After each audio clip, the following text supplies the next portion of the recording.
नमस्कार, मैं राहुल कठेरिया।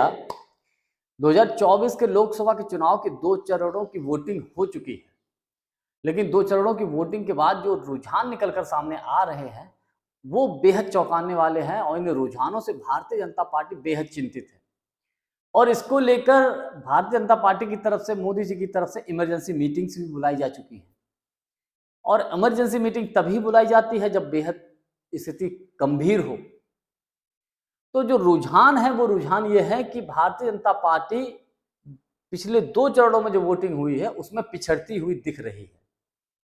इस बात को लेकर बीजेपी टेंशन में है, मोदी जी टेंशन में है। दूसरा सरदर्द ये है कि इस बार पहले की अपेक्षा 2019 या 14 की अपेक्षा वोटिंग का जो परसेंटेज है वो भी कम है, यानी कि कम लोग वोट डालने के लिए निकल रहे हैं। इस बात को लेकर भी बीजेपी परेशान है। और तीसरी बात यह है कि मोदी जी ने जब देखा कि पहले चरण में उनके अनुकूल मतदान नहीं हो रहा है, उनके खिलाफ माहौल जा रहा है, तो उन्होंने ध्रुवीकरण करने की कोशिश की, हिंदू मुसलमान करने की कोशिश की। लेकिन इसके बावजूद दूसरे चरण में उनके खिलाफ माहौल बना, रुझान निकलकर ऐसे ही सामने आ रहे हैं, तो उससे भारतीय जनता पार्टी और अधिक टेंशन में है। इन्हीं सब बातों पर चर्चा करूंगा, लेकिन उससे पहले आपसे रिक्वेस्ट, हमारे चैनल को सब्सक्राइब जरूर कर लीजिए और घंटी के बटन को जरूर दबा दीजिए। देखिए, जो 2 चरणों के जो रुझान निकलकर सामने आए हैं उसमें एक बात तो तय है कि इंडिया गठबंधन मजबूत स्थिति में है या कांग्रेस पार्टी मजबूत स्थिति में है, और भारतीय जनता पार्टी के लिए जो रुझान आ रहे हैं वो अनुकूल नहीं है। नंबर 1 बात। दूसरी बात, जब पहले चरण की वोटिंग के बाद जो रुझान आए थे उसमें इंडिया गठबंधन मजबूत स्थिति में था, यानी कि बीजेपी के लिए बेहतर स्थिति नहीं थी, बेहतर जो रिजल्ट थे वो नहीं थे। तो प्रधानमंत्री मोदी जी ने फिर वो ध्रुवीकरण कोशिश करने की कोशिश की, हिंदू मुसलमान करने की कोशिश की, उसी पुरानी राजनीति में लौट आए। उन्होंने कहा कि अगर कांग्रेस की सरकार आ गई तो देश की संपत्ति को मुसलमानों में बांट देगी। उन्होंने कहा कि अगर कांग्रेस की सरकार आ गई तो माताओं बहनों के गहने जेवर, यहां तक कि मंगलसूत्र को मुसलमानों में बांट देगी।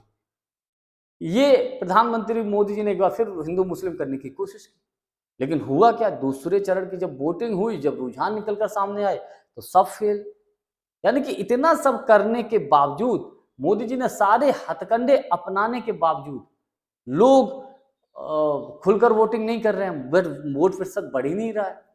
और जब वोट प्रतिशत नहीं बढ़ रहा है तो उसका नुकसान भारतीय जनता पार्टी को होने का अधिक संभावना है। क्योंकि देखिए, अनुमान ऐसा है कि जब जब वोट परसेंटेज का रेशियो बढ़ा है, तब तब या तो बहुत अधिक सत्ता परिवर्तन के लिए कहा गया होगा या बीजेपी के लिए फायदेमंद ही रहा। लेकिन खबरें ऐसी हैं कि इस बार जो वोट परसेंटेज कम पड़ा है, कुछ लोग बोल रहे हैं कि साहब गर्मी बहुत अधिक है इसलिए लोग वोट डालने के लिए नहीं जा रहे हैं। कुछ लोग ये भी बोल रहे हैं कि भाजपा के कार्यकर्ताओं में इस वक्त निराशा है, तो इसलिए वो वोट करने के लिए नहीं जा रहे हैं। तो मोदी जी, उनके अंदर जो निराशा है, उस निराशा को दूर करने के लिए ही ये हिंदू मुस्लिम करने की कोशिश करते हैं, ताकि लोग भड़क जाएं और एक मुश्त जो है बीजेपी के पक्ष में वोट करें।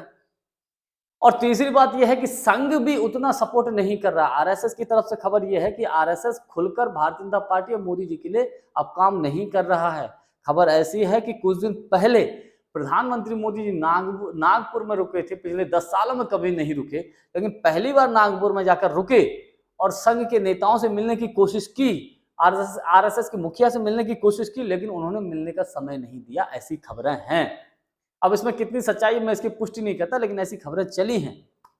और अगर आरएसएस ने मोदी जी का पक्ष नहीं किया तो विरोध भी नहीं किया। खबरें दोनों हैं। देखिए, आरएसएस के दम पर ही मैं ये व्यक्तिगत मानता हूं कि भारतीय जनता पार्टी टिकी होती है।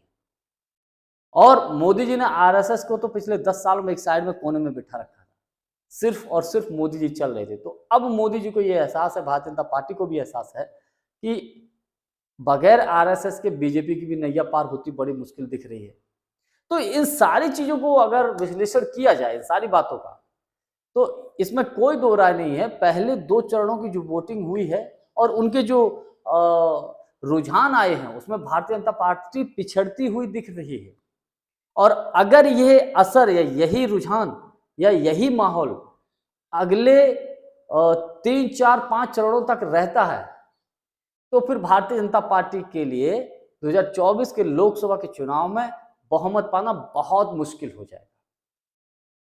आज के लिए बस इतना ही। बहुत बहुत धन्यवाद। नमस्कार।